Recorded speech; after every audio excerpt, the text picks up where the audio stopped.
Thank you, Bev. Good morning, everyone, and welcome to the Alum Rock Ward Forum meeting.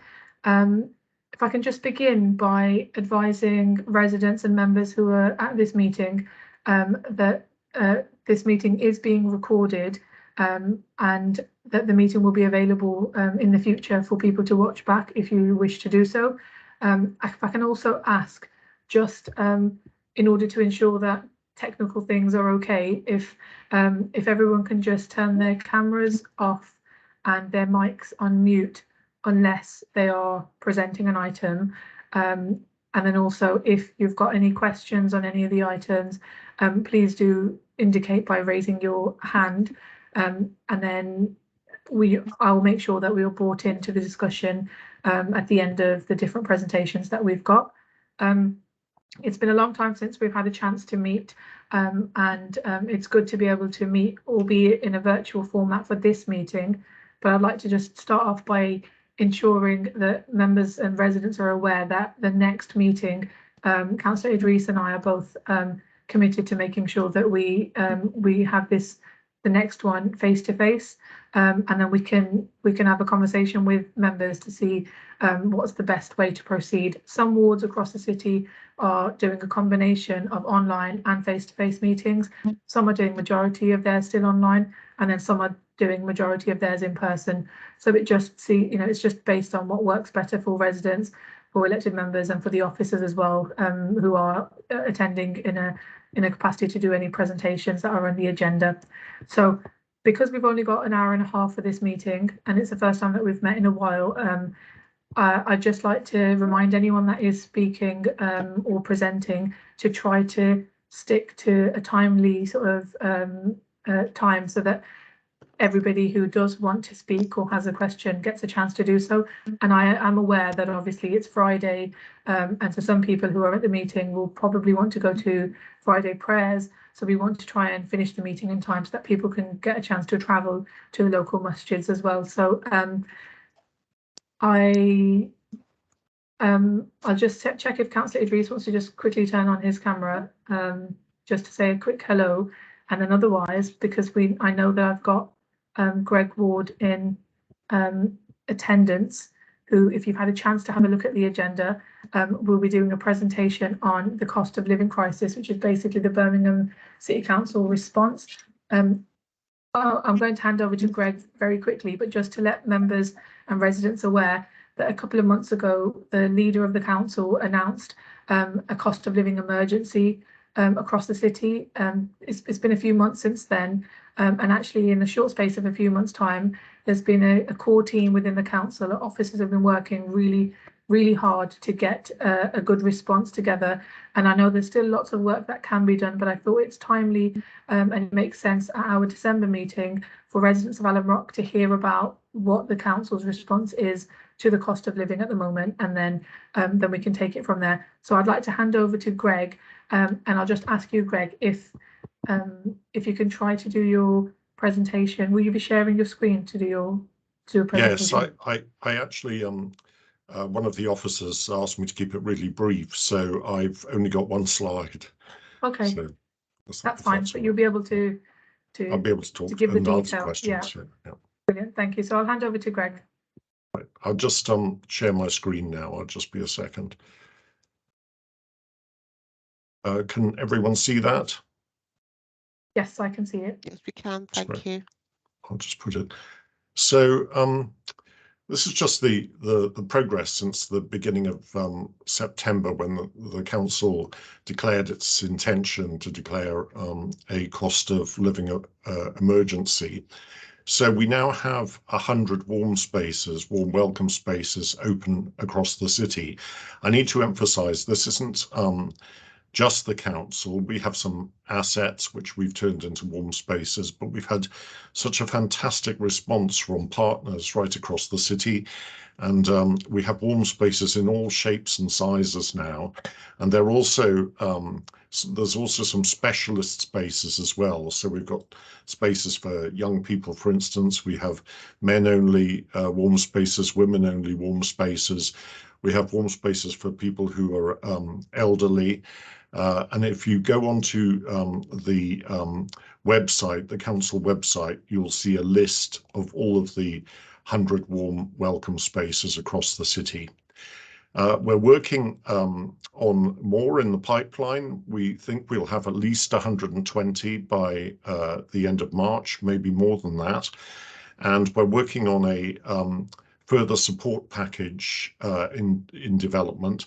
This will be support for residents in all forms, so directing people who are suffering from food poverty or from energy poverty to partners and services that can help them, and that will be launched at the beginning of the new year. We also have launched a grant scheme, which we're launching, in fact, today, which offers small grants to partners who might want to set up warm spaces. You just need to sign up to our warm space charter, which sets a common standard for these warm spaces in terms of opening hours and hot drinks and just appropriate properties and so forth, and then you can apply for a grant. We also have a new package of support for up to 100 food banks in the city. So there are approximately 130 food projects in total in the Food Justice Network, and about 100 of them need support over the winter. So we launched this on the 1st of December. And to date, we've had 56 applications approved in principle, with the first 10 already paid. We're also supporting the holidays, activities and food for children funds during the Christmas holidays. That's matching DFE funding to produce 30,000 meals for children and their families. One of the areas that has shown great promise for us, and we're really pleased about it, is that because the neighbourhood offices have extended their opening hours to increasing telephony and face-to-face capacity, we've managed to generate over £200,000 now. I think we're up to £248,000 in additional benefits for residents, and that equates to about £1,600 for everyone who's walked in during the extended opening hours. And we're also we're hoping that we will reach a target of finding £2.5 million of unclaimed benefits for vulnerable residents in Birmingham. And then we are just about to distribute additional energy vouchers for approximately 4,000 to 5,000 homes with prepayment meters. So that's where we are at the moment.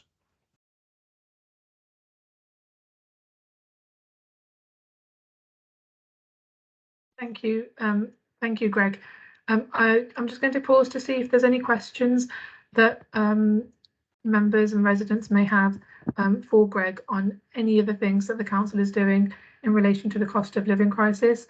I thought that this was important for us to bring to this meeting in December, because it's something that is hitting everybody's homes, regardless of whether what your financial situation is generally, whether you're working, whether you're not working, if you're living in a extended family home, or if it's a smaller household, the cost of living is definitely hitting people, whether it's through the increasing prices of food and essential items, whether it's the rising energy bills.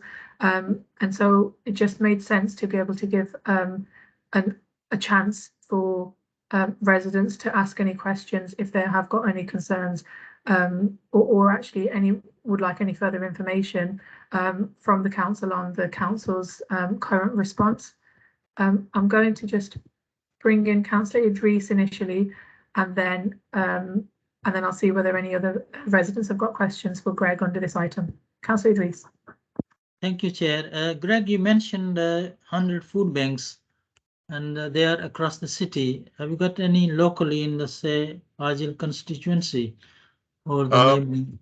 I anticipated that that question might be asked, and what I'll do right after this meeting, if that's helpful, is send the whole list of food banks to you. I'm not aware of exactly where they are geographically, but I can get that list to you. And the other thing, you know, some mosques and some community groups, they are involved in these food banks as well. That's so right. Are you working with them? Yes, well? anyone who wants to become a warm space, or they can apply. They can register with us on the website, and then if they meet some common standards, and they're not difficult standards to meet, but we just need to ensure that we've got a certain quality for the spaces for our residents. If they can make that criteria, they can become they can sign our charter, and they can become a warm space, and then they're eligible to get a small grant. And as far as the food banks are concerned, we just ask them to be part of the Food Justice Network, and they can then apply for the funding that we're providing on a monthly basis. Another thing is warm spaces. Sorry, I got.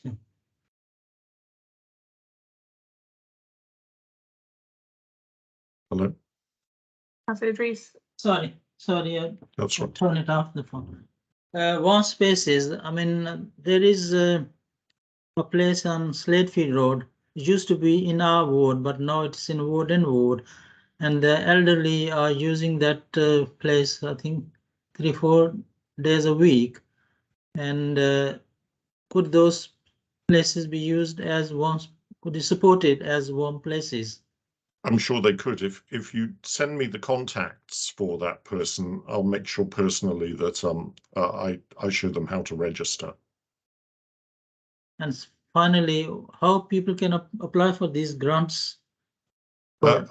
Yeah, as I said, we have a charter to sign that just sets out a common standard, a common quality standard that, and if they sign up to that and they meet the criteria, and it's not hard to meet, it's just, you know, that they offer rooms at a certain temperature, there's somewhere to sit, there's somewhere to have coffee, you know, a minimum standard. If they meet that standard, they can apply for a grant. So it's a £500 grant, which allows for buying kettles or cups or coffee or tea or what have you. So again, if you know of anyone who you feel would benefit from this, councillor, then please do just pass their details to me, and I'll make sure that we get in touch with them.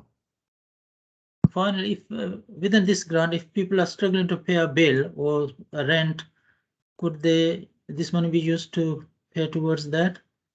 No, it's for food banks, but we do have a team, information and guidance team, who provide advice on managing their finances, helping people with energy poverty and with other issues. And as I said in my presentation, the team's been quite successful at finding unclaimed benefits that people may not be aware of. So again, if you know of anyone who has this issue and this challenge, please do put them in touch with me, and I'll make sure they're referred to the right people. Thanks, Greg. Thank you. Thank you, Councillor Idris. Greg, I was just wondering if you'd be able to touch on also the work around benefit maximisation, and just give some sort of a brief comment around how much money is being unclaimed across the city, and what we're doing to try to encourage people to claim the money that they are eligible to access. Well, we know that people underclaim generally nationally quite significant sums of money, and I have heard, I'd need to check how accurate this is, but I have heard that we have at least £9 million of unclaimed benefits mainstream benefits, and that doesn't include things like claiming for Healthy Start vouchers or for free school meals, which are again undersubscribed. And so what our team does is that if people are able to phone the contact centre at the council, they'll be referred to a specialist who'll be able to help them with any unclaimed grants. And as I say, this has been incredibly successful. In our neighbourhood offices, we've had as I said, 48 people have come in during the extended hours. That's in the evenings or on a Saturday. And of that 48 people, the average underclaimed benefit has been £1,600. So it's over £200,000 in unclaimed benefits. And we're just about to let a contract with third sector providers. And we have a target of finding £2.5 million of unclaimed benefits for residents in Birmingham over the winter months.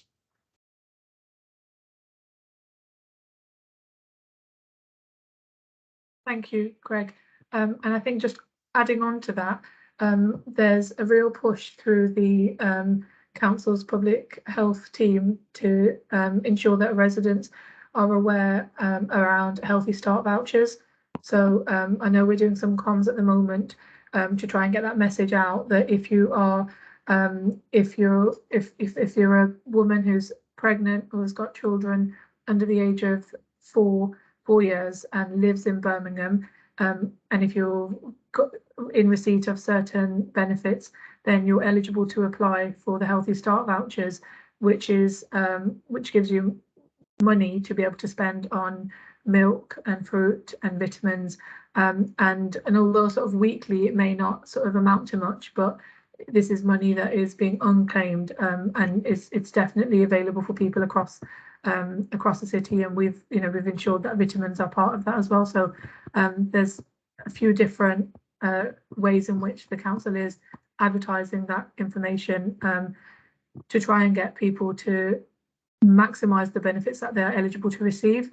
There's been a suggestion in the chat which is specific in relation to this item, so I'm just going to read that out. So on food and benefits, please could some posters be put up in shop windows in Alum Rock if the shops will agree to it, and if possible in other languages. So I'm just wondering, Greg, you know the really helpful posters, the Helping Brum ones that we've got, are you aware of whether we've printed these and put them anywhere else aside from, I would guess, in libraries? I'm just wondering whether we've got access to them, and if it's possible, if we can get them printed and displayed in other local community venues and public places in the ward, because that might be an idea, as it does also give the website links to everywhere where people can get further information. So do you know whether we've got them printed, or whether we can get them? We do have them printed, and we're having some more printed. We have to do regular print runs because we keep gaining new information as new partners come on board, and we also have changes. There are changes in opportunities for people to access services and so forth. But I'll make sure that we connect with the person in communications. For anyone who wants a poster, we can get one sent out to them. They're printed in 10 languages and also in Braille, and they will also be signing films made for YouTube as well. And we plan to also provide the information at the main supermarkets as well. Thank you. There's another question from a business representative in the chat, and I wonder under cost of living if there's any information you'd be able to provide to this question. So how will the council help the local traders who are struggling through these challenging times? I know that previously during the COVID pandemic, there was a level of support that was available nationally through the government, and the council were able to play a part in getting that help and support out to local businesses. But I wonder if within the response that's been worked on, in relation to cost of living. Greg, if there's anything that you'd be able to comment on that. I can't really, over and above what's provided nationally. I mean, our priority, and we only, as I said, started this in September, has been on vulnerable residents for now, but we do realise that there's a gap there and that we need to start looking at the support that businesses need. And so that's going to be part of the next phase that starts early next year. Okay, thank you. And then the same person who's asked that question has said that Alum Rock Traders Association need to be contacted in relation to getting posters and information out there. So I'm sure there'll be helpful stakeholders who'd be able to get the messaging out there when we've got the posters arranged and sorted for the ward. I'm just checking to see in the chat if there are any other specific. I know there's quite a few comments coming through. If there's anything specific in relation to this item on cost of living for Greg. So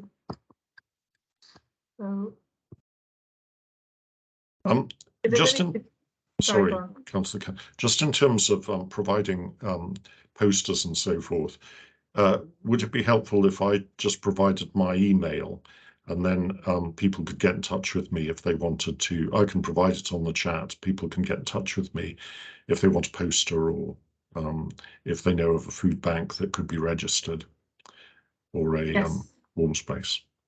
Yes, please, that would be helpful. If you can pop that in the chat after this.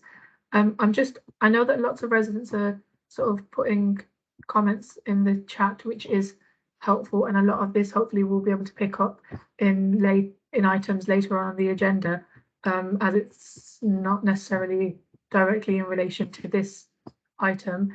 But I'm going to just pause for a moment to see if any of the residents who are in the meeting would like to raise their hand, and you can have this opportunity to ask any other questions around the council's cost of living approach and response, because this Teams meeting, it's set up in a way where you can also contribute. Mr. Shah, you've got your hand raised.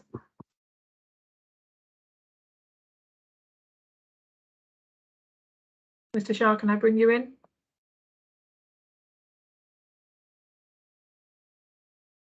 You might be on mute because I can't. Still on mute. Mr. Shah, can you unmute yourself, please? Is it possible for us to?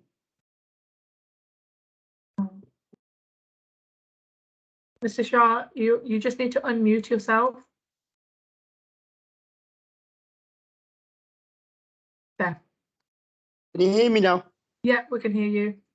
Okay. How long is this help going to be? Cost of living, and also in Birmingham City Council, how much help are you helping with the kids, the vulnerable kids, which because of the food crisis are not eating? And I've noticed Sunwell Council is giving free vouchers to all their kids to help.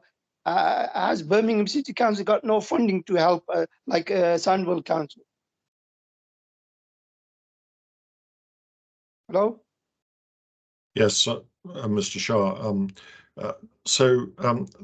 There is help available to families in terms of food through the food banks, and the council is providing a cash grant to each of the food banks that have applied for it. It's a monthly grant over the next 6 months, and that grant is available for food banks to go and buy food, culturally appropriate food. So the food banks can then distribute that food to the families. So that's the way that we've been doing it.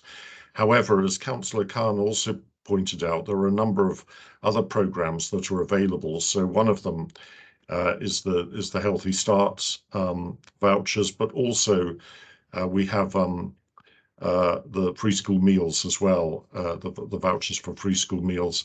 I see that Sarah Pullen's on this at this meeting as well, so perhaps you have more details, Sarah, if Councillor Khan doesn't mind. Yeah, so thank you, Greg. I'm just going to move swiftly on to the next item on the agenda then, as it fits in timely with Sarah joining the meeting. Greg, if I can just remind you, if you can just drop your email in the chat so that any residents who would like any other further information or in relation to getting posters or information that they can circulate amongst their local groups and amongst businesses and their networks, they can directly get in touch with yourself. And then Sarah, I'd like to welcome you to the meeting, and thank you for sort of being able to join a few minutes early. This item that I'd like to start now is the food provision and support, and Sarah Pullen is part of the public health food team, and she'd be able to give us further information specifically around the support that is being given to food banks across the city, and then just in relation to the cost of living and what the council's doing specifically around food and helping families with and without children on how they can deal with the issues that people are currently facing. But before I bring you in, Sarah, Greg's just got his hand raised, so I'd bring Greg in. Councillor, I'll put my email on the chat, but could I will then step out of the meeting if that's okay. There's just quite a lot to do today. So thank you. Fine. Thank you, Greg. Thank you. Sarah, can I hand over to you? Brilliant, thank you. I can't share a slide at the moment. I don't know if there's the permissions at the top that you can do. If not, I can happily talk through it. Yes, you can, Sarah, you can share. You should be able to, because Greg did share one. It says only meeting organisers and presenters. Well, let's have a look. You should be a presenter, but if you're not, I will make you a presenter and then you can share your... Brilliant, thank you. Okay. There you go. Fantastic, now I can share. Thank you very much. So what I've just pulled together one slide which captures the sorts of things that we're doing across the food provision area. So for context, my team, the food system team we sit within the Public Health Department of Birmingham City Council, and over the last year we've been doing a lot of work and engaging with people across the city to develop our Birmingham food system strategy. So this strategy covers all sorts of different topic areas across the food system, from nutrition and education to skills, the supply chain, what we do with food waste, and all sorts of different topic areas. But there's been a huge amount in there that we've captured with regards to food insecurity, making sure people have enough food, and what options and things there are there to improve that in the city. So when the cost of living crisis response was announced, and there was an opportunity to take action and put forward projects, our team were really keen to make sure that the ideas we were putting forward were the ones that have been generated across the city. So we've been speaking to community organisations, charities, also projects in schools linked to doctor surgeries, linked to community centres, and all sorts of different places. And it was there was a lot of consensus between everybody of what action was really needed. So one of the first things that we took forward and we put forward for the cost of living response was that food banks and other food projects, so things like food pantries and affordable food projects, what they need most of all when there's times like this is just some money so they can respond to their local people's needs. So what they don't need is a massive donation of tons and tons and tons of a product that they can't use. What they need is to be able to have the money to be free to be able to respond to the people who are coming to their projects, because they know them best. They work with people all through the year and they have tirelessly been volunteering for years as well. So this is why we built this project strand, the Emergency Food Aid Fund, to be a grant, which means that projects can apply. There's 100 opportunities available. So projects can apply and explain what it is they're already doing in this area. They can explain how they can demonstrate the need and why they need some extra support. And they also explain what they're going to spend the money on. So they're allowed to spend money on food and other consumables. So that could be things like baby milk. It could be hygiene products, so things for periods and so on. But we didn't want to prescribe exactly what these projects should do. But I have to say, over the last 2 weeks, we've had 2 panel meetings already to award money, and we've already awarded over half of this to projects in the city. And it is the most amazing thing to see all these different projects across the city and how phenomenal these people are and how good this work is. So it's absolutely amazing that we've already been able to award over 250,000 to these projects. So they will receive £800 a month for 6 months, and so that's 4,800 in total. And it's still only a step towards what they need for their projects.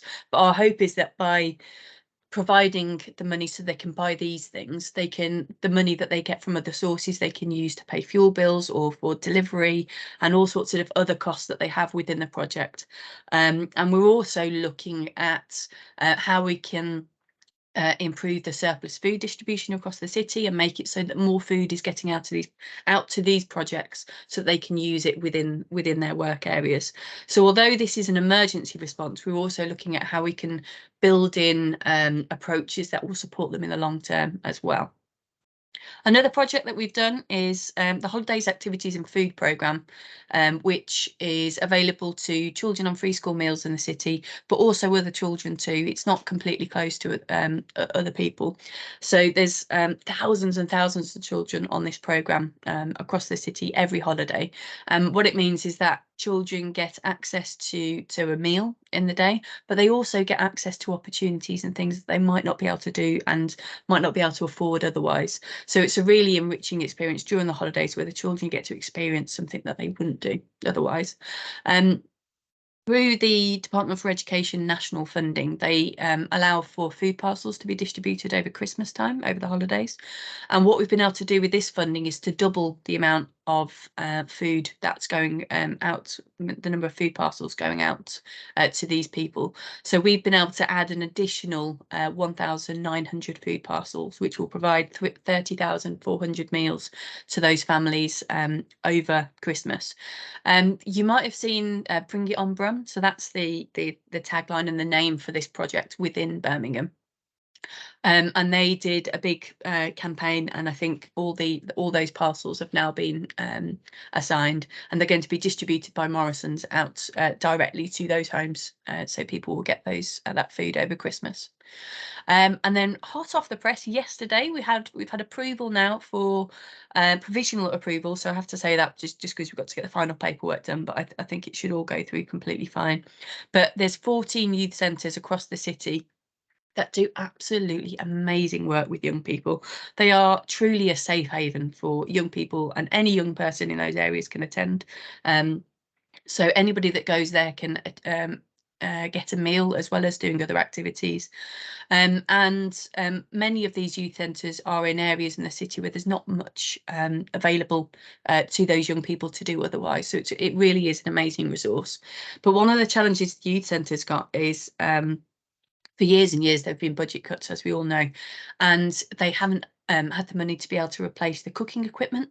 So sometimes all they can offer children is bread, and they can't even do anything or cook anything for the young people. So what we've been able to do with this funding is to be able to replace things like the broken ovens that they can't use, or where there's equipment that's broken or missing. So there's been a review done at all these 14 centres to see what equipment is missing and what would be used by the young people there, so that can be replaced. So not only are they being able to get the young people being able to get bread or food like that, but actually they'll be able to get nutritious, filling meals that will really support them with their growth and development, and just add so much more to what the youth centres can provide. So currently there's 420 young people that attend those youth centres, but they have got space for more. I think in all but one of the centres has got space to have more young people attend as well. And they're well connected in with the local support services, and recognising that young people are face loads of challenges, and they recognise challenges in their family, and they want to be able to get help. So what the youth service can do is support young people to access the support that's in the city, which is often geared towards adults, but they're doing it from a young person perspective to show what support there is for their families, for their household, and also for the young people themselves. We've also been working to increase the uptake of free school meals and Healthy Start vouchers. So there's quite a large percentage of eligible families in Birmingham that aren't taking up these benefits and are missing out. And often this is because of issues with needing to have access to digital resources to be able to fill out the form, or it might be that the forms got lost at the start of the school year when it got sent out with a massive pile of paperwork. And there's various different reasons, and that people haven't necessarily all signed up. But what we're doing is we're working with the children and young people team within public health, and also we're working on a project to work with schools directly to help them support families to apply for free school meals. Because the bonus of free school meals is not only do you actually get access to the meal, but you also get pupil premium coming into the school then, which the school can then use to subsidise the school trips for those pupils and have extra enrichment activities. And it could be being able to get another member of support staff in to make those young people's lives even better and more enriched, really. So at the moment there's about £9 million worth a year in Birmingham that's not being claimed across Healthy Start and free school meals. So we're looking at ways to make it easier, make sure people are aware that the benefits are available and that they're eligible, and also to support them with applying to make sure that they don't miss out where there are barriers and reasons that they've not been able to apply so far. Also, there's the Food Justice Map. So the Food Justice Network, if you haven't heard about them before, is a phenomenal network of community organisations and voluntary organisations and charities. The network was set up during the pandemic when they were distributing the food parcels to people who needed them during the pandemic, and making sure we were coordinating our approach and accessing as many people who needed help as possible. But what's happened now is this has evolved into a really strong network that is still in place and going from strength to strength. And they've developed a map that captures the food banks and affordable food projects across the city. So if you go to the QR code there, and also it's shared on the website, the Birmingham website, which shares what opportunities are available to support people during the cost of living crisis. So you can look at a local area and see what food support is available in each of the local areas. So it could be for yourself, or it could be for somebody that you're worried about. So you can have a look on there and see what support's available. It's also worth noting that the Food Justice Network, they've got people who are supporting the running of that project that are also on the emergency food aid panel. So just to be clear, that the people deciding where this money is going are the people who really understand on the ground what's needed and what projects need support the most. So we've made sure that the emergency food aid fund panel is really representative and led by people who know what's needed in our city. Finally, we're also using approaches which decrease shame and stigma in accessing food support. So sometimes there's reputations or perceptions of what it means to access a food bank. For example, a lot of people feel a lot of anxiety and fear about going to the food bank for the first time, and they can feel quite worried about what it means, and they're really like ashamed that they've not been able to afford food. But actually the evidence shows as soon as they go to a food project, that level of stress drops massively, and once they're there they realise that it is an incredibly welcoming space, it's a supportive space, and also that this can happen to anyone. Anybody can go into a situation where they can't afford to feed their family, for whether it's because you've lost a job or you've had different circumstances. But what we've done as well is we've written a report that captures the evidence about what sorts of messaging, what sorts of approaches and what sorts of projects are needed to make sure that we're providing support in a way that makes sure that everyone can maintain dignity, and it's really making sure that people know that we're together in this, and sometimes people need support, and that isn't something to be ashamed of. In fact, come forward and ask for help if you need it, because we don't want anybody to be suffering alone. So the recommendations from that report have been shared across the cost of living response group within the council to make sure that the messaging that they use is suitable for what we need in the city and what the evidence shows as well. So that's a whistle-stop tour of what we're doing so far. We have got other projects in the work, but as they've not been approved yet, I can't share them at this point. But the sorts of things that we're looking at are making the barriers to food projects, reducing those barriers so that they can get access to support that might help them keep running for longer, and give them the support they need, whether it's volunteering or resources to actually run their projects. So those are the sorts of things that we're looking at next. But I welcome any questions that anybody's got. Thanks. Thank you, Sarah, for running through that presentation. I think that there was lots of useful information there for residents. I'm just going to bring in someone who's indicated, and then just checking because I've got 2 hands raised. I'll bring in Councillor Idris first, and then I'll bring in Mr. Ashif Khan, and then I'll run through any of the comments that have been put in the chat that are relevant for this item. So Councillor Idris. Thank you, Chair. I think, Sarah, it will be very useful if you work with the schools, and the school can work with the parents, highlighting, what support is available to them. And I think that will be quite helpful to the parents who are facing these difficult times. Thank you. Absolutely agree. Yeah, I'm really passionate about having lots of general resources can be quite overwhelming sometimes. People want to know what's suitable for them in their perspective. So that's certainly happening across the information, advice and guidance work stream of the cost of living response as well. But yeah, thank you.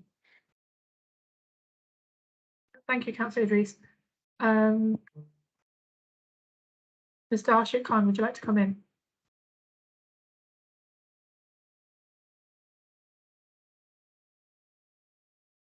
I'm not sure whether you're on mute. If you are talking, you might be on mute.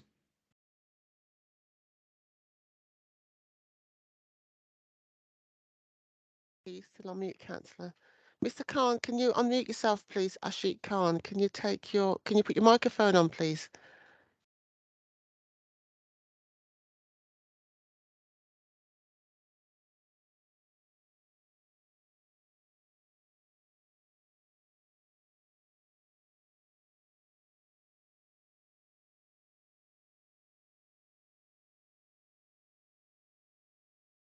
I think we're struggling there, Councillor Khan. Yeah, Do you want to?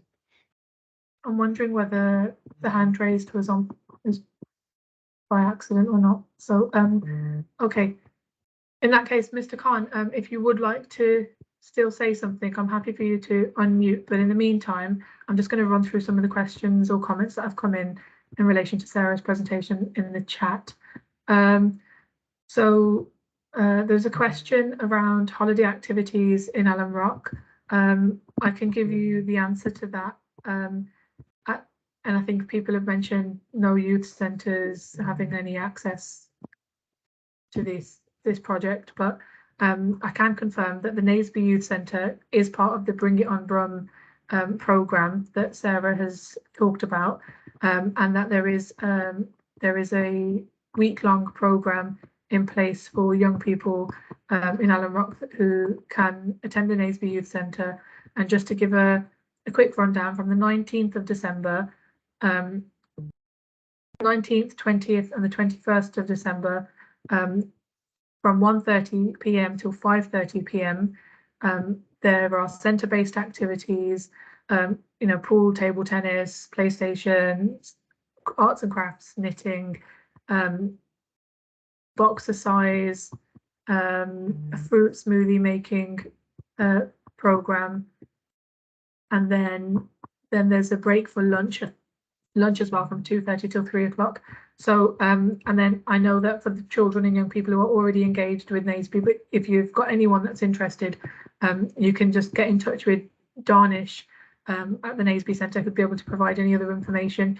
I know that there's a trip planned on the Thursday, the 22nd of December, to Blackpool to see the Christmas lights for young people as well, and then there's a packed lunch provided. So in terms of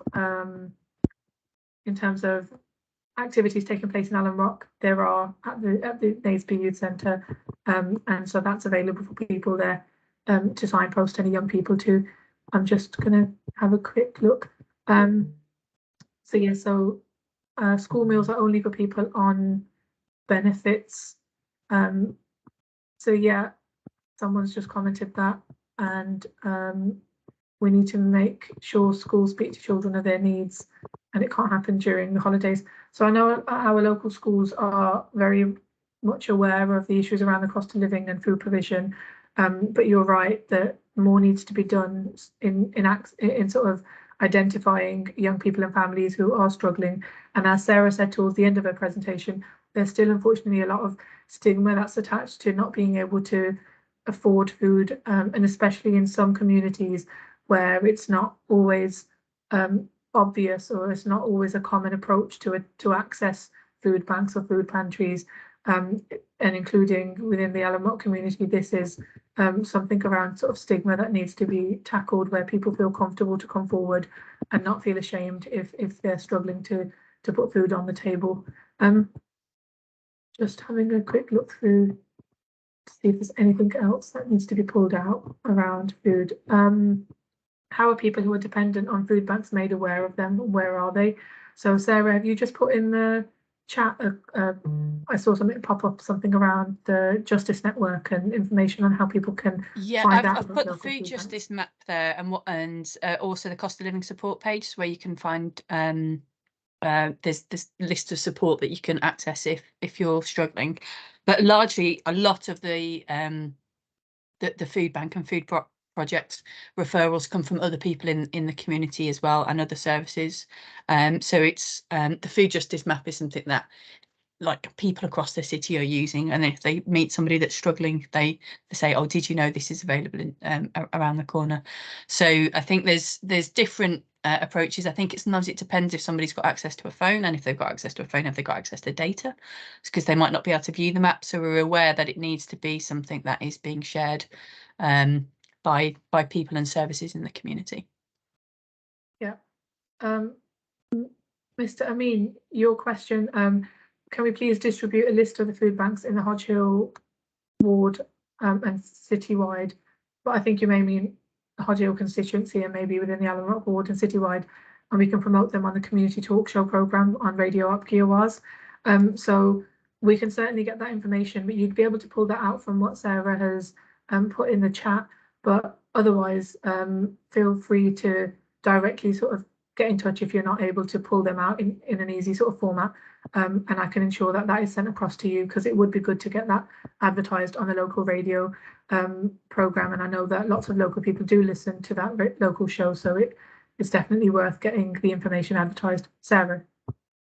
Linked to that, I know that there's a project happening to create like 10 local area versions of the food justice map as well, so that people know what's available in their area. Okay, thank you. I'm just still scrolling down, and Mohammed Amin has said the community does not know about the Bring It On Brum project, and we need the council to promote these. So can I think that it would be useful if we get from residents what sort of networks it would be good to use, and what other ways we can use to get the information out to residents and people in Alum Rock. If you, I know we've got a good suggestion of being able to get that information through the radio programme, but otherwise a lot of the information is advertised on the council's, Facebook, Twitter, social media pages. So if there's any other forms of communication that would be good to get the information out, then happy to take on any suggestions. Just going to keep scrolling down. And Bring It On Brum is communicated through the schools networks as well. Ashik Khan, did you want to try and see if you'd like to come in now? If you're able to Thank you, unmute. Councillor. Can you hear me now? Yes, we can hear you. I literally have to go on my phone to actually unmute. I can unmute on the laptop. Okay, no worries. Yeah, I'll put a couple of comments in, and you've answered a few of them. But one of the concerns I've got is the lot of red tape in regards to what Sarah said earlier on, where people are having to fill these application forms in for help. A lot of people don't understand how to fill these forms in, and where you talk about neighbourhood offices are defunct now, as you know. You can't even get an appointment in for a neighbourhood office. So can it be made somehow easier for people to access this support? As I says, because of the red tape and people not being able to be, use technology in a sense. So obviously, I'm a local resident. I'm also within the Traders Association, Alum Rock. We are there to support the council and the local community to work together. But I just think there's a lot of red tape that people have got to go through. And sometimes people think, well, you know what, forget it. It's too much. So you need to somehow make that easier for people to actually get on board. Thank you. Sarah? Thank you. Yeah, just to raise that, there's been additional funding put into the neighbourhood offices and the information, advice and guidance support areas. So that's with the physical sites and with the phone lines as well. They've opened the phone lines for longer, but also the network of warm hubs. They're working on projects to make it so that people can get support with applying to benefits and support within those warm hubs too. So I think just to say that we're aware of that barrier, and we're looking at ways to make it easier for people to apply as well. Thank you. I'm conscious that it's 11:52, and I know that, Ashik Khan, you've got your hand back up again. So yeah, sorry, Chair. Yeah, just another thing, Sarah, and I think a lot of people mentioned in regards to the stigma of people going into food banks. And my suggestion would be that you don't use local people to actually do, to provide food banks. So people don't have that stigma in the sense that, I'll be seen as a person who's coming in for a food bank support. That's a suggestion I'm making to you, that local people know each other. And that's the issue where people have a stigma towards that. thank you. I think we'll take on board your suggestion and comment on that. But just on sort of similarly to that note, I guess, on the agenda, if you've seen, we were hoping to get a short presentation from a local resident who's managing one of the local food pantries in Alum Rock. Unfortunately, unable to get that presentation because she's not in the country at the moment. So we won't have a presentation at this meeting, but what I can say is that whether or not residents are aware that we've got the first ever pantry in Alum Rock Ward, which was set up this year.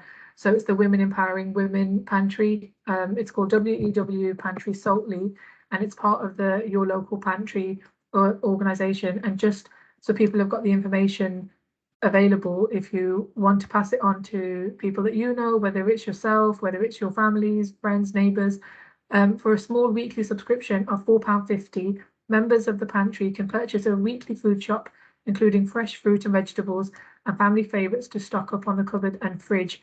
This is being run from St. Peter's Village Trust on Bridge Road, and the opening hours for this are on Fridays from 10 in the morning till 2 p.m. So it will be actually running right now. If anybody has got any information on the food pantry in Alum Rock, you can email or contact Snowber, who runs this.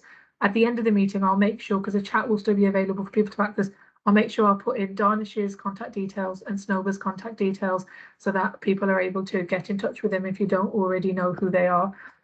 So that's that will bring us to the end of this agenda item. And I know it's one that, we can probably keep talking about and keep discussing and keep giving sort of good ideas for, which is brilliant. But I'm more than happy for the chat to sort of be able to collate any other ideas on any of the things that we've got on this in this meeting. But I want to just move on to the next item because I'd like to discuss, I'd like to open up my agenda. So I'd like to move on to item 4 and just thank Sarah for attending and giving the presentation on the food provision, and just thank you for all the work that the team have been doing in being able to get this up and running in such a short space of time. So I'm more than happy also if you'd like to drop off the call, because I know that everyone's got back-to-back meetings today. So brilliant. Thanks so much. Good to meet you all. Thank you, Sarah. Bye. Bye. Okay, so As I said at the beginning of the start of the meeting, some people were unable to be there at the start, but I just wanted to reassure people that we have got full intention, inshallah, for the next meeting in the next few weeks, in the new year, for us to have a face-to-face meeting. I know there's been a few comments in the chat to say, well, why are we not meeting in person? Some wards are still doing online meetings. Some are doing majority face-to-face. Some are doing a combination of online and face-to-face. And the timings of the day, people are doing, morning meetings because it suits people to be able to log on in the morning. Some people who have got different working patterns. I think since the pandemic, people's lifestyles have changed as such that, a 6:30 in the evening meeting face-to-face isn't always ideal, but we'll be doing whatever suits people best. But definitely the next meeting, we'll make sure that it is face-to-face. So just to give people who have commented in the chat that reassurance. So the next item we've got is the ward action plan. And this is just to let residents know that the item on this agenda is just for us to have initial discussions and suggestions with residents to identify and agree key priorities for the Alum Rock ward.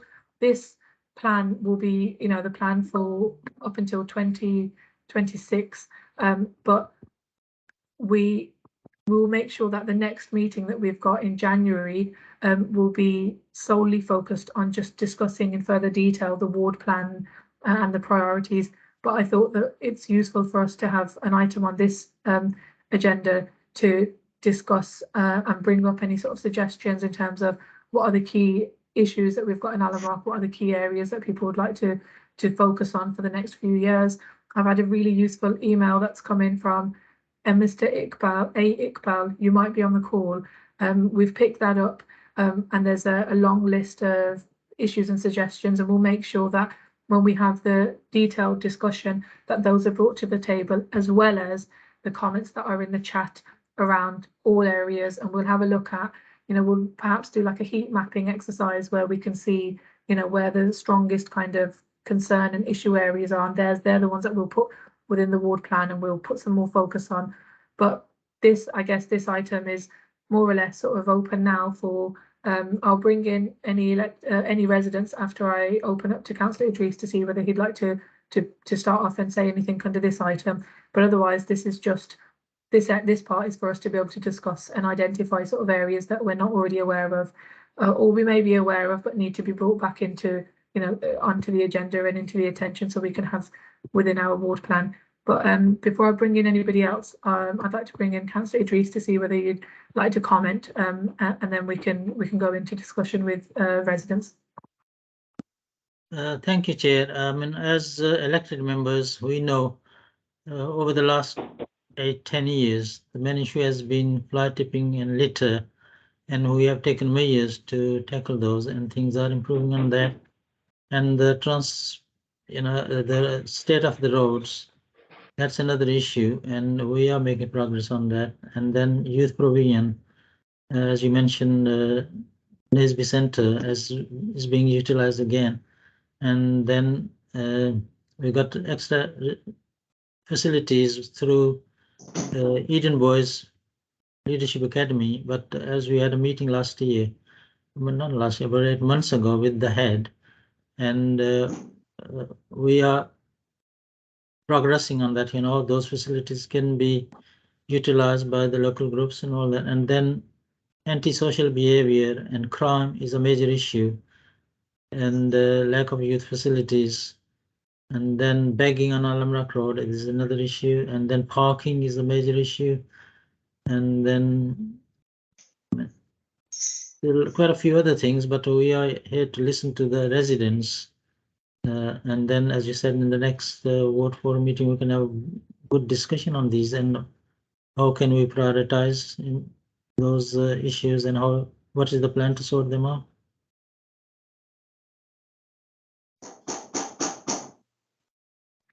I was muted. Okay, thank you, Councillor Idris. So you've sort of started off by giving a list of areas that we've discussed already ourselves, and I know that residents have all who get in touch with us either via email or other forms of contact also have a similar view that these are key issues and priorities in the ward.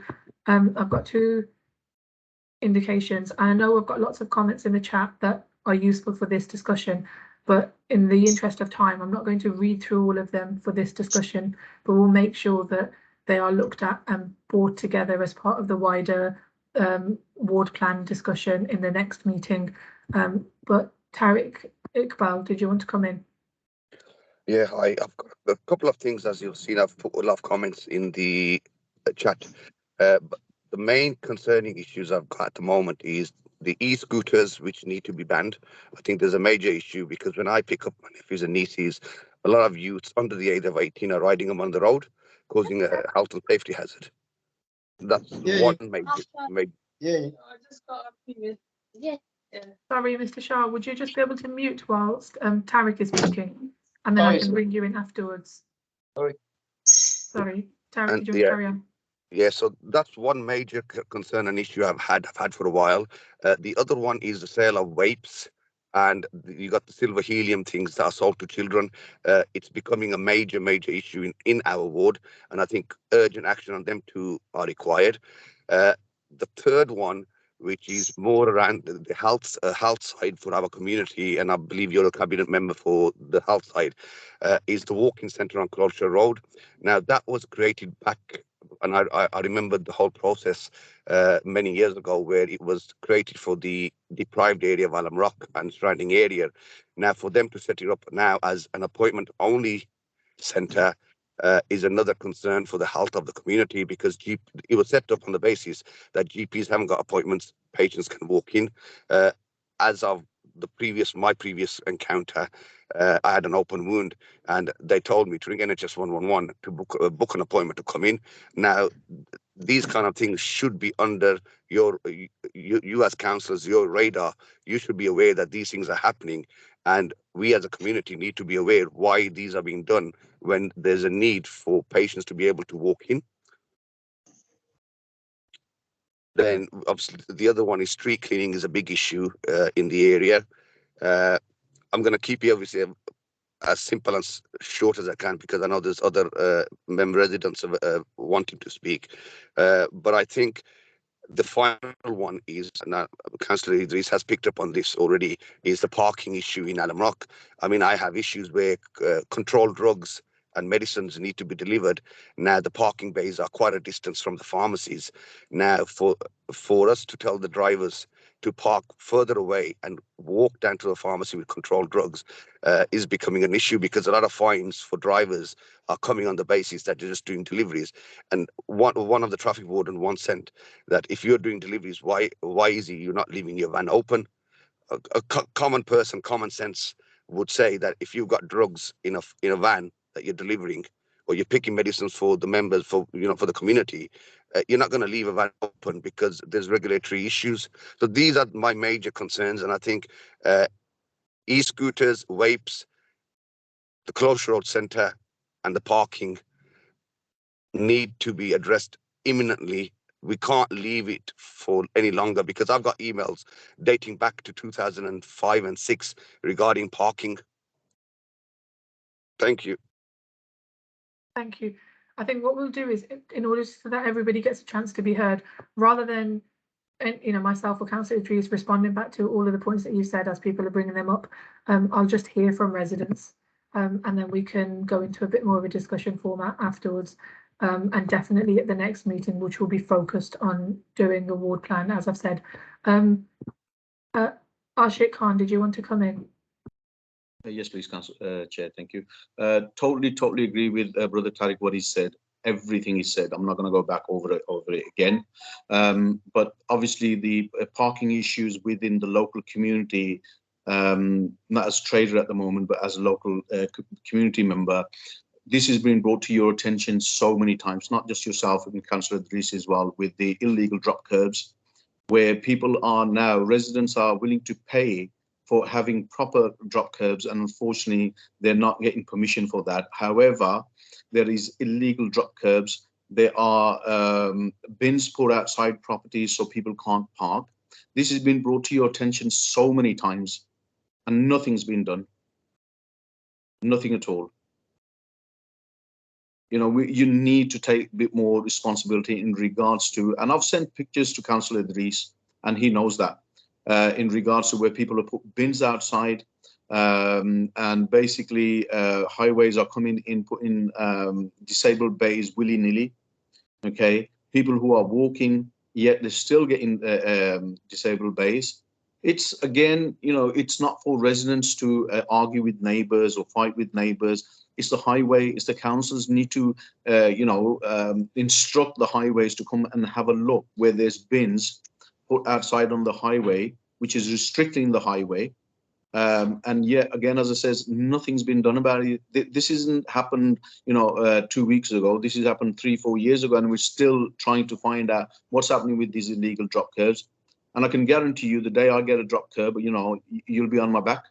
But I won't do that because I'm not that kind of a person. But you need to take some action where, you know, people who are prepared to pay £2,500, £3,000 to actually get a drop curb, but they will not get permission for it.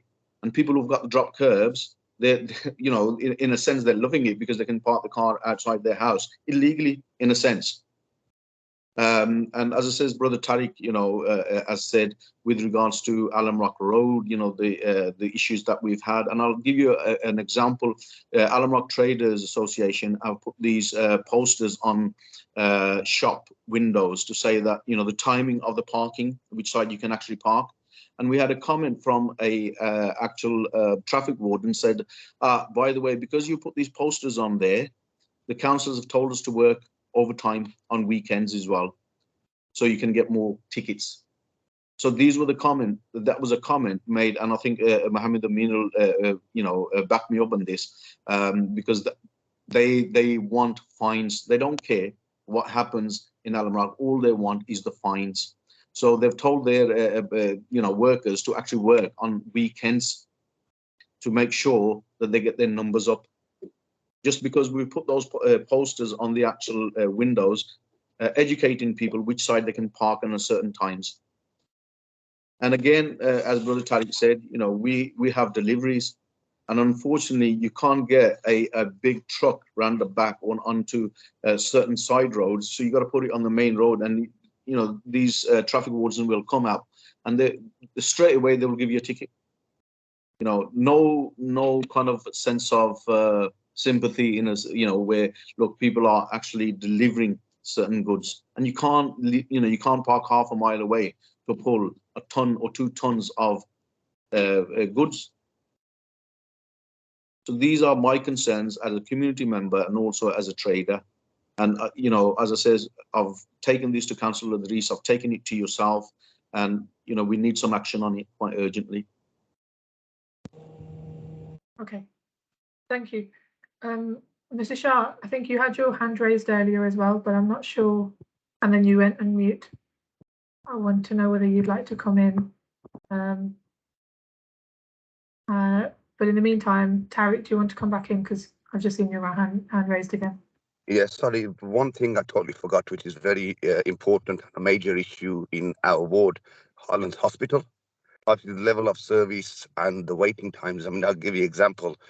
I had a word with the A&E about 2 days ago, and the basic average waiting time was 8.5 hours. I mean, to be honest with you, this has been going on for years, and I think it's time, as councillors and yourself as a cabinet member for public health and whatnot, we need to really look at these matters and see how we're going to improve this.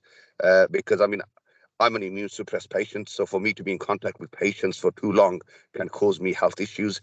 Now, I need to go into hospital, but I'm more concerned. I can't sit there for 8.5 hours, and there are elderly disabled people, residents, who are worse off than I am.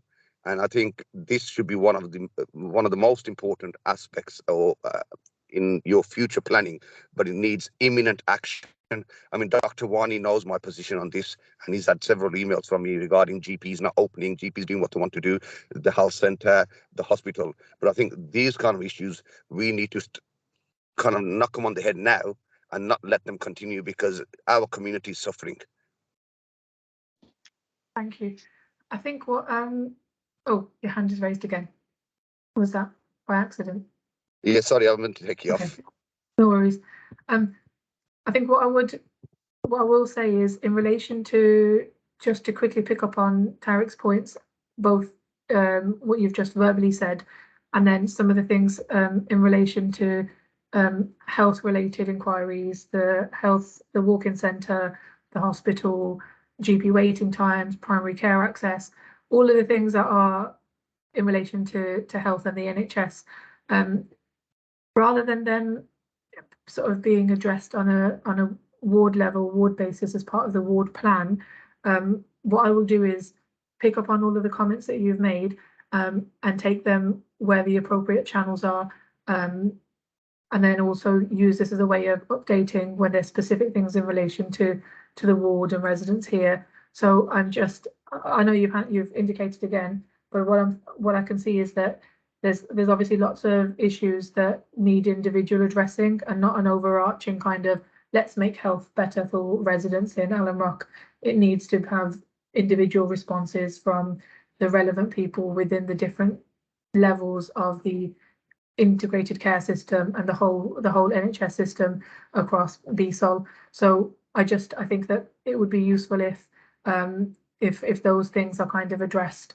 And I can reassure you that, you know, I'll pick up on all the comments that you've put in the chat as well as the ones that you've suggested verbally, and then we can continue that conversation. You've got your hand raised. Do you want to come back in? Yeah, I mean, when you do, obviously, it may be a different forum for you to raise them. As a stakeholder, I want to be involved as a resident and a stakeholder because I do manage community pharmacies. I'm also a PPD chair for a GP surgery, so I would like involvement because it's we on the shop floor, on the ground floor, that can give you the problems we're having. And that's only when you will see what is going on. That's all. That's fine. It might be a useful space to see whether we can set up.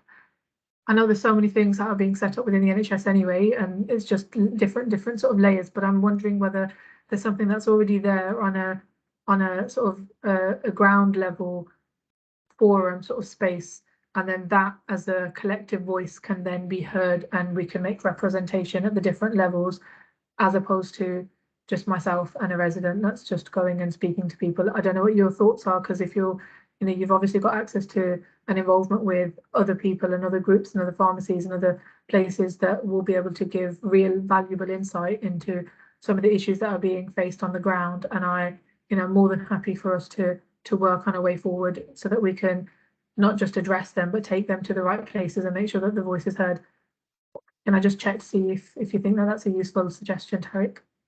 That's fine, because I mean, I've been in the community. I've worked in pharmacy for over 26 years now, and with most of the local community pharmacies in the Alum Rock ward, I manage as we speak. So I'd be more than happy because I work on the shop floor as well. So thank you. That's fine. Brilliant. Thank you. I'm just going to see who else has got their hand raised. Nasser Hussain, would you like to come in? Yeah, hi, Councillor. Am I audible? Yeah, we can hear you. Okay, thank you. Yeah, thank you for arranging the meeting. I mean, it's a bit late, but we still appreciate you arranging it for us. Firstly, I'd like to thank everyone for attending, residents and councillors. And secondly, I'd like to propose if we can have a face-to-face meeting next time. And coming on to the issues, we've got numerous issues, and I mean, most of them have been discussed and raised, but I'd just like to go over a few. Waste management, I think Majid, councillor for waste management, I think he should be really on this meeting. He should be here. If somebody can maybe bring that up with him, or whoever needs to be told whatever needs to be done. The reason being is waste management and litter is the biggest issue in the Alum Rock ward. I mean, right now, currently, I'm in Sutton Coldfield, and I tell you something, there's a, you're like in heaven. And I'm not speaking about properties or anything. I'm state of the roads, potholes, litter, rats. It's non-existent here. And why is that? There seems to be an issue somewhere. There's some information that's misleading to the residents. I'm sorry to say, it seems like that the funding seems to be diverted somewhere along the lines, because there's still people living in both areas, but the service is not being carried out adequately in the Alum Rock ward for whatever reason that is. That needs to be identified. The issue with rats, e-scooters, I'll just briefly touch upon most things. I know they've been discussed and I don't want to be repeating myself. And I do apologize if I'm coming over slightly emotional, because it's going on for far too long now. and I'm sorry, but the council and the councillors are not playing their part as much as they should be. And please don't take this, this is constructive. I'm not being, targeting or whatever, So please, do more for the community that you are representing. Of course, the residents do their part. We do little bits. We do as much as we can, but the service needs to be provided to the residents. I won't touch upon anything else, but please do take everything on board. Face-to-face meetings, regular meetings is a must. Please don't delay anything. Thank you so much for giving me the opportunity to speak. Everybody, thank you again. Thank you, Nasser. Quick points. Yes to face-to-face meetings. I said it at the start and I said it a little bit earlier as well. And I'll respond to you directly to say that we will make sure that the next meeting we have is face-to-face. And as I said, there's still a combination of meetings that are taking place in wards across the city. But we will be, we'll take on board what you said. And actually, I said this when we started this meeting. So before I heard from any residents, that I said I can reassure you that we'll make sure that the next one is face-to-face.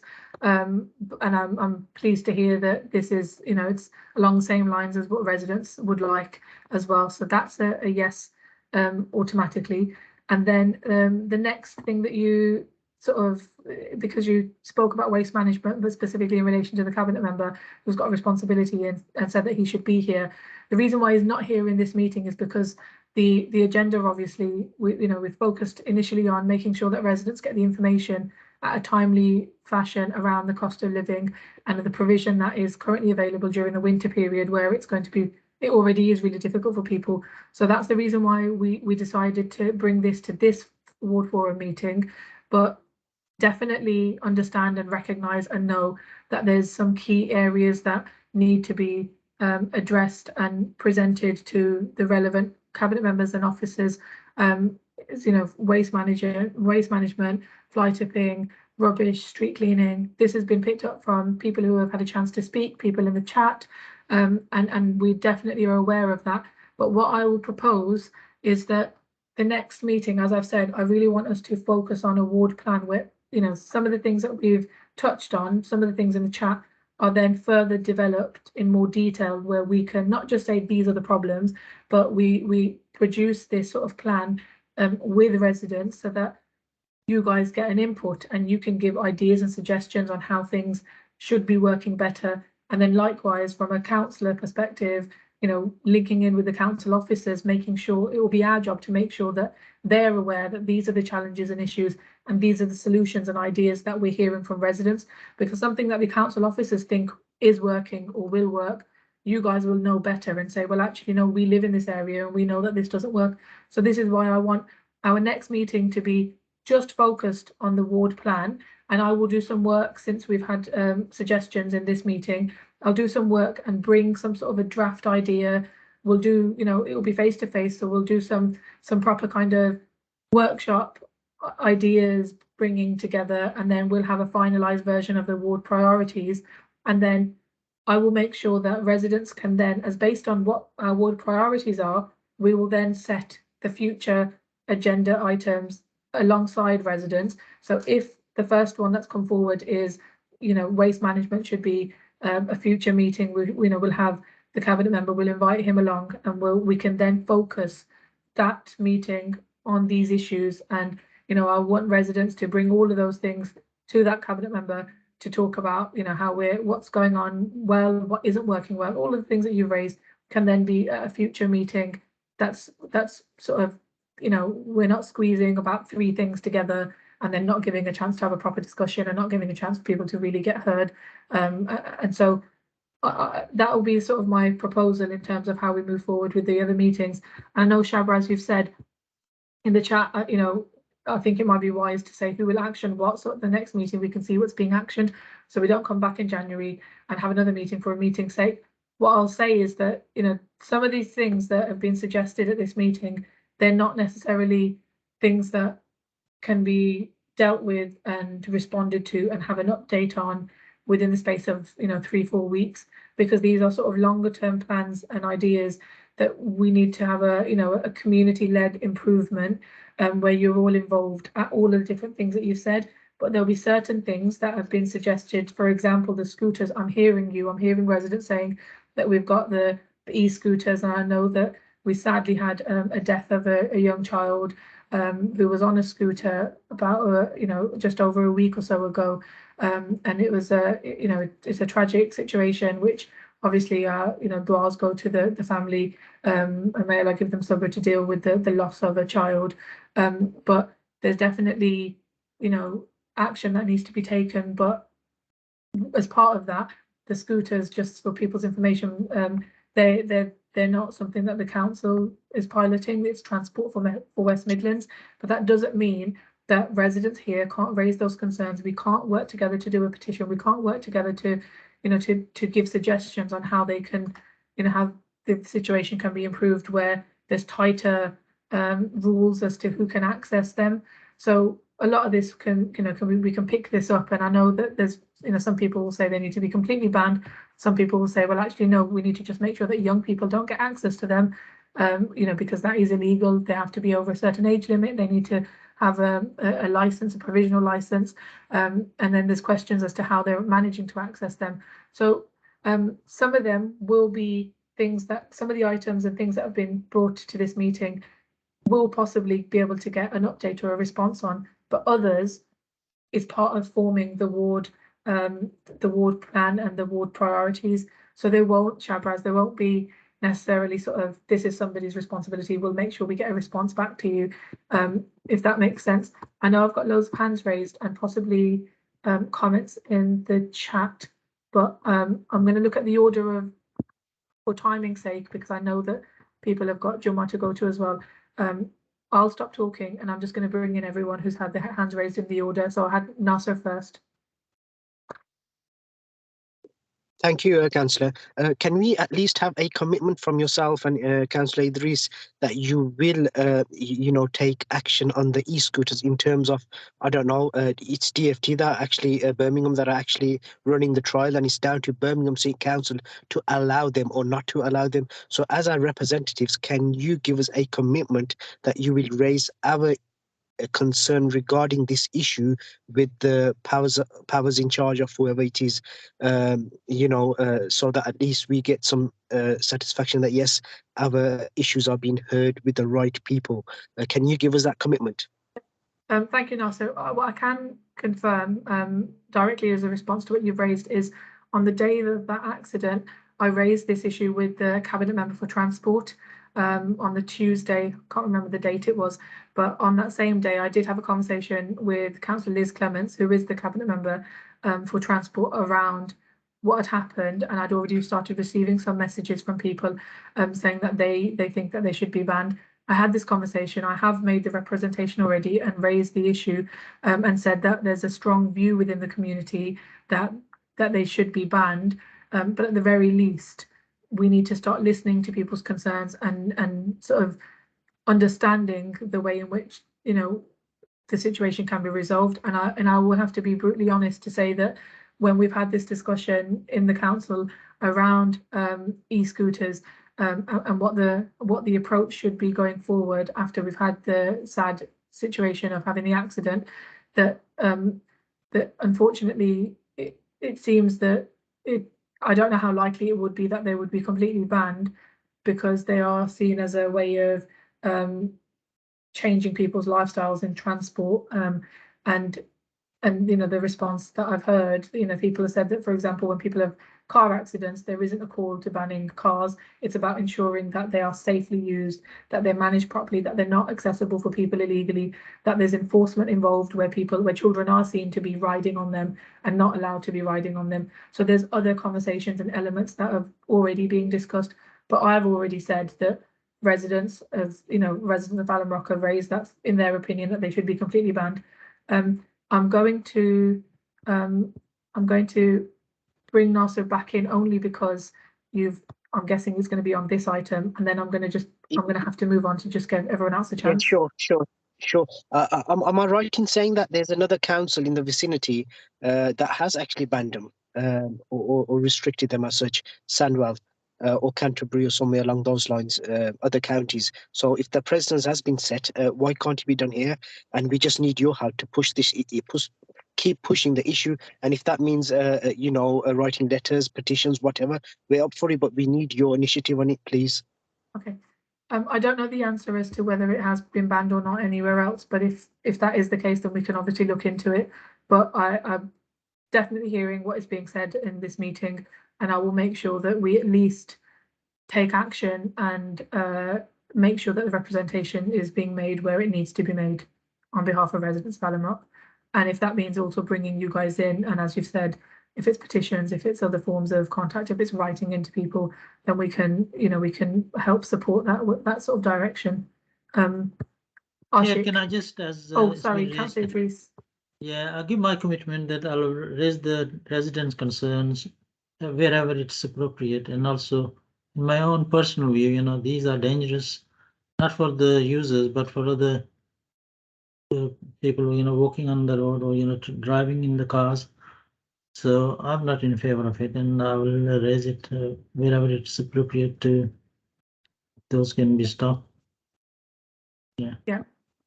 Thank you. So, Nasser, you've got commitment from both of us that we'll make sure that that we raise the concerns and we say that they're, residents rightfully are saying that they're not being used in a sensible, safe manner. And it's not just putting people who are on the scooters at risk, but also, as Councillor Idris said, other people, pedestrians, other people who are, going about their daily business, but could potentially get into a fatal incident as well.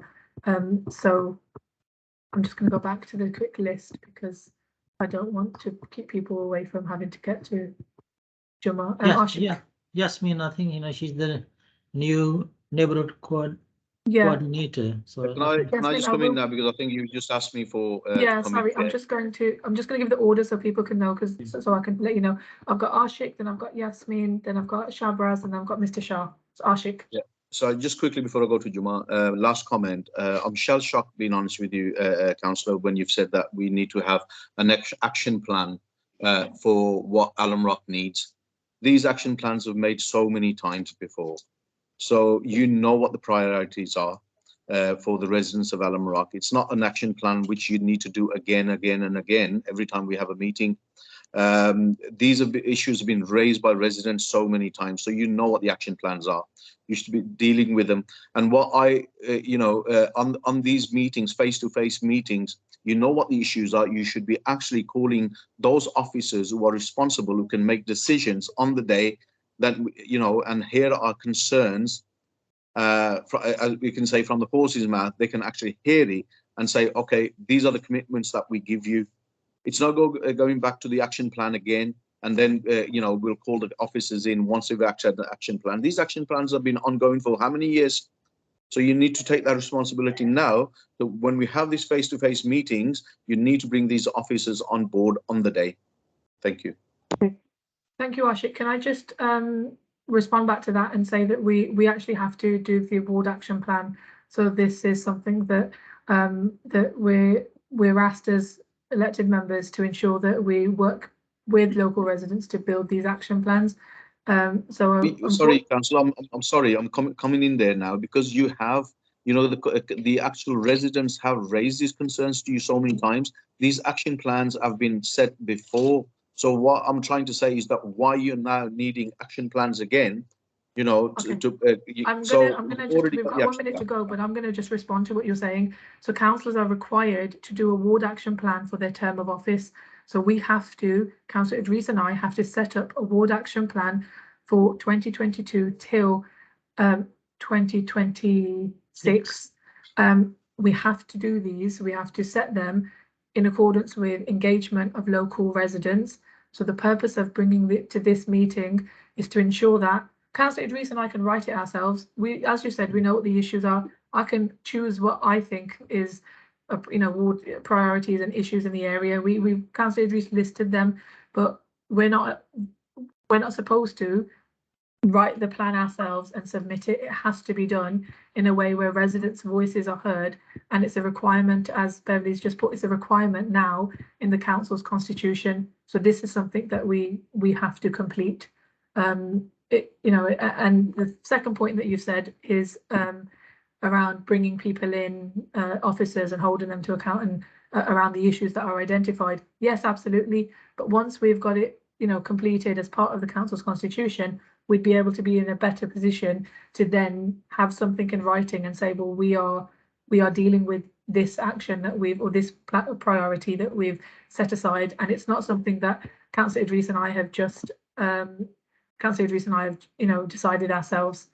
And Ashik, I know you're saying that we've been in a position, not just this year, priorities change and residents' views need to be heard regardless of whether or not Councillor Idris and I have been here for years.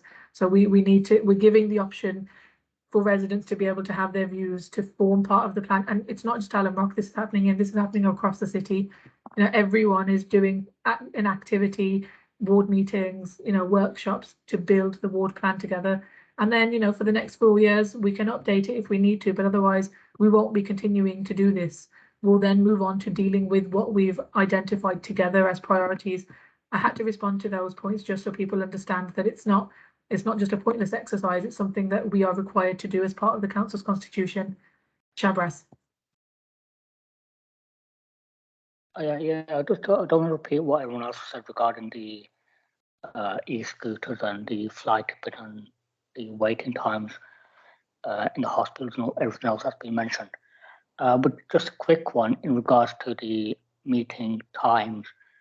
I'm conscious it is Jummah, is Friday, and obviously a lot of people may not be able to commit in the morning. So if they've got the work and studies and whatever else, would it be possible to rotate the meetings? So say we've done this one in the morning, maybe in January we could do an evening one. That way it gives people more sort of time to basically make it, because at the moment, I think this one, the one before, I know it's not your remit, but the Warden one, that too was held at 11 o'clock in the morning. And the time really isn't basically ideal, especially with being Jummah as well. A lot of people don't want to be stuck in a meeting on Jummah. They want to basically get there early and stuff. So would it be possible to basically look at changing the timing? So maybe do one sort of like morning and one evening one. Yeah. Thank you, Shabras. I'm happy to take on board your suggestion, and I think that is the idea, so that we do change them around and rotate them, so it gives a wider variety of people across the community the access and ability to be able to attend. So this one we've done online, and as it was a Friday morning, it wasn't in person because it would have been impossible for people to get to Jummah afterwards, but an evening meeting for the next one, which, as I've said, will be face to face. More than happy for us to make that happen, and we'll continue to rotate it so that it just gives more people an opportunity. And then Yasmin, thank you for patiently waiting.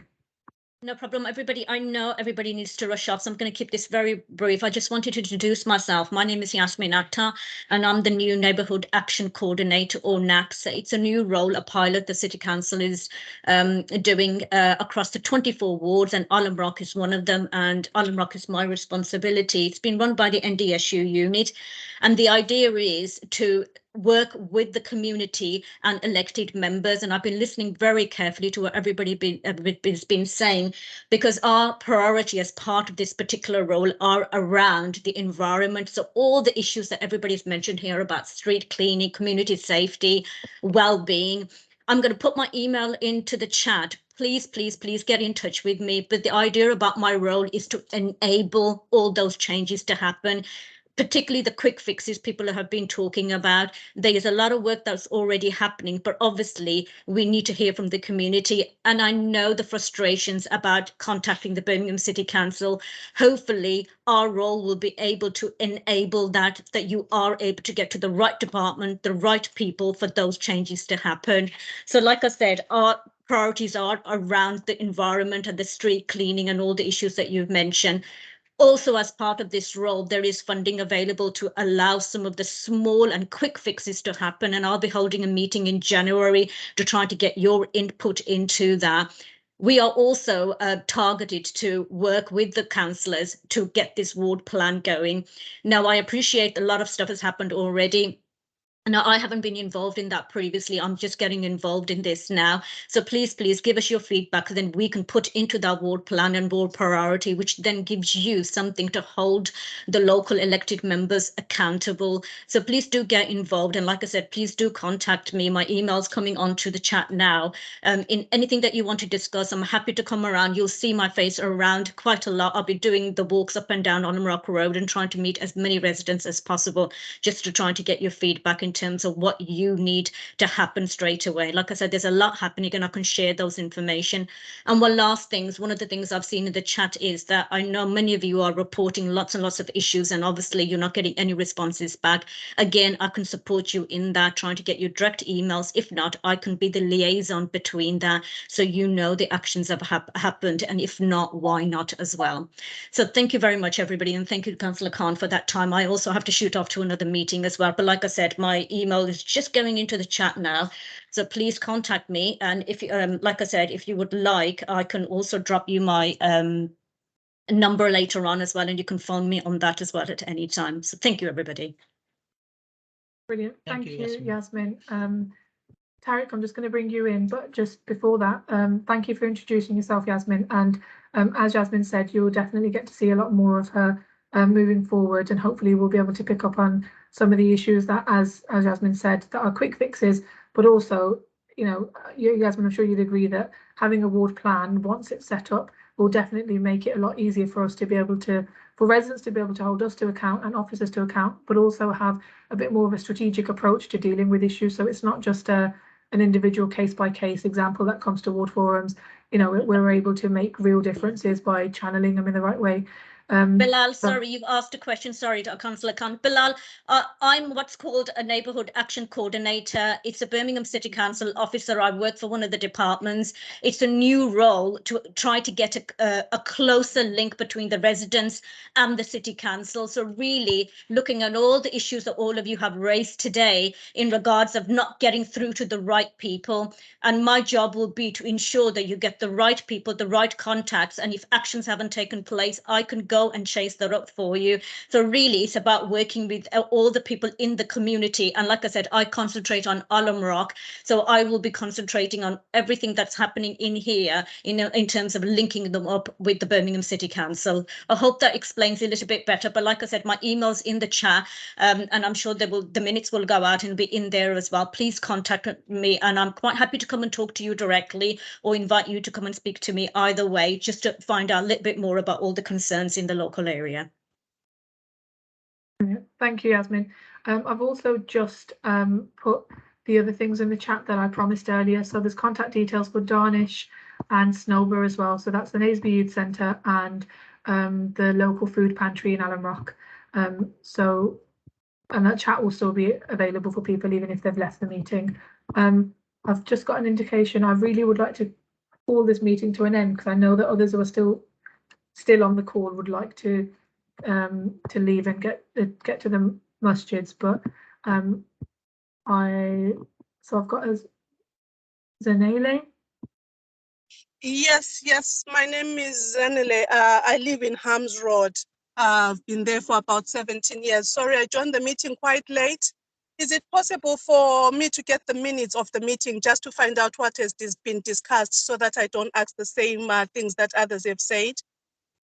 Okay. There'll be can I just jump in, Cancer? There'll be a recording. The recording of the meeting will go on the YouTube channel, and what I will do, this is Beverly, by the way, and I will send the link out to everybody on the mailing list, so you'll be able to go back and listen and watch the whole meeting from the very start. Okay. Okay. Thank you. Okay. Thank you very much for that. Thank you. Harry. Sorry, Terry, you've got your hand raised again, but you're on mute, so I don't know whether you're speaking. Yes, sorry, just a final point I want to make is, I'm not going to take too long again, on the planning applications that have been made within the Alum Rock ward. I'm quite uncomfortable with the councillor supporting applications when we've already got parking issues. We're emailing the councillors with the concerns, especially with planning around applications where certain properties can then be made into HMOs. That's something which I think you as councillors need to take aboard and look at how we can restrict and put conditions to avoid problems. We've already got parking issues. We've already got other, criminal activities and whatnot. And for sporting applications, knowing what the community already has issues, doesn't go well down with the community. And that's all I want to say. Okay. I can just say I've never supported any planning application turning any a property into a HMO, and I'm sure Councillor Idris hasn't done the same, but I'll bring Councillor Idris in. Thank you, Tariq. I mean, we are monitoring these applications, and we are opposed to it. They're causing so much problem. And if you got any more, application details, just let us know. Okay, because I have emailed and copied yourself and Mariam into a previous application opposite the old petrol station in Alum, where it can potentially be changed into a HMO after the application's been approved, and the councillors have supported it. So I think we need to work together. We're looking at the community, not our own interests now. Yeah, I think the one that you're not talking aware about. which application you're talking about. It's a commercial application, that's a not the wider HMO. development. Sorry, Councillor Idris, to cut you. I think the one that Tariq is talking about is a wider development, including commercial and residential properties. So That's it's not an a HMO. conversion of it. No. Yeah. No, it's not. Okay. As it's gone to 12:41, I will bring this meeting to a close. I'd just like to thank everyone who has attended and participated either by speaking or through the chat function. It's good to be able to be back in contact with residents through the ward forum format. And I know that the last item is the date of the next meeting, but as we haven't as quite a few people have had to leave now, what we will do is circulate the date for the next meeting, but I can assure you that it will be in January, and we'll make sure that it's face to face, and we will look for a venue that will allow us to have a meeting in the evening, just as the suggestion for rotating meetings has been given to us.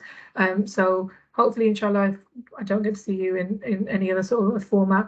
We'll definitely see you in the new year, and hope everyone has a good, safe, festive sort of period over the next coming weeks. Thank you so much once again for attending. And I shall hopefully see you guys all soon. Thank you. Everyone. Bye. Bye.